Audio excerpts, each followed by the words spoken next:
Bonjour et surtout bienvenue à tous pour cet événement qui est exclusivement dédié à l'immobilier public par et pour des acteurs publics que vous représentez. Et ce qui est intéressant, c'est qu'on va voir que finalement l'immobilier public en fait rayonne bien au-delà de problématiques purement immobilières et adresse des enjeux qui relèvent du développement territorial, de la qualité de vie au travail, des enjeux d'image, de dépenses publiques, à travers notamment les présentations qu'on va faire. Et donc ce matin, on a donc le plaisir d'accueillir successivement les présentateurs que je remercie et présentations suivantes. Annie Cohen et Thierry Decat de l'Université de Bordeaux qui vont nous parler des évolutions entreprises par un gestionnaire de patrimoine immobilier public qui s'apprête à devenir propriétaire. On parle ici bien sûr d'évolution.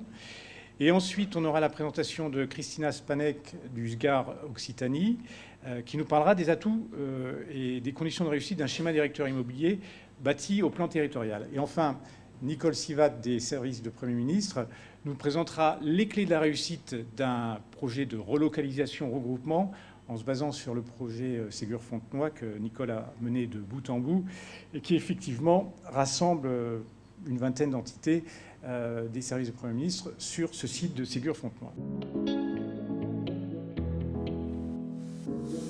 La perception des occupants est positive, je dirais même très positive. On la mesure déjà de façon, on va dire, objective, normalement, puisqu'on a fait des enquêtes post-emménagement qui font apparaître que 83% des résidents disent être satisfaits d'être à Ségur. Donc au-delà de cette satisfaction d'être à Ségur, ils considèrent que ça permet de développer des synergies, puisqu'ils sont plus de 75% à dire que ça permet de travailler avec les autres services qui sont présents sur Ségur-Fontenoy. Ils sont également très satisfaits du bâtiment et de l'aménagement des locaux. Donc la crainte que l'on avait au départ, puisque pour beaucoup, ils sont bien plus nombreux à avoir des bureaux partagés que des bureaux individuels. Par ailleurs, la surface par poste de travail s'est réduite. Malgré ça, ils sont très contents de l'aménagement des locaux. Par ailleurs, on voit se créer une communauté de travail, une vie sur le site. Beaucoup de ces entités organisent des événements, notamment dans l'auditorium, invitent tous les résidents, donc ils se connaissent par ce biais-là. On organise également des événements. Par exemple, il y a 2 semaines, dans le cadre de la semaine du développement durable, on a mis en place des animations avec des jeux. Il fallait peser une balle de papier de carton. Et là, on les voit passer, ils discutent. Enfin, il y a vraiment une ambiance qui se crée sur le site et qui montre que là aussi, ils sont satisfaits d'être là. Il suffit de croiser dans les couloirs les uns et les autres, de discuter.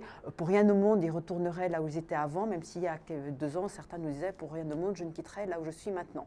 Donc je pense, oui, qu'on peut être assez satisfait. Et les responsables de ces services partagent également cette même satisfaction.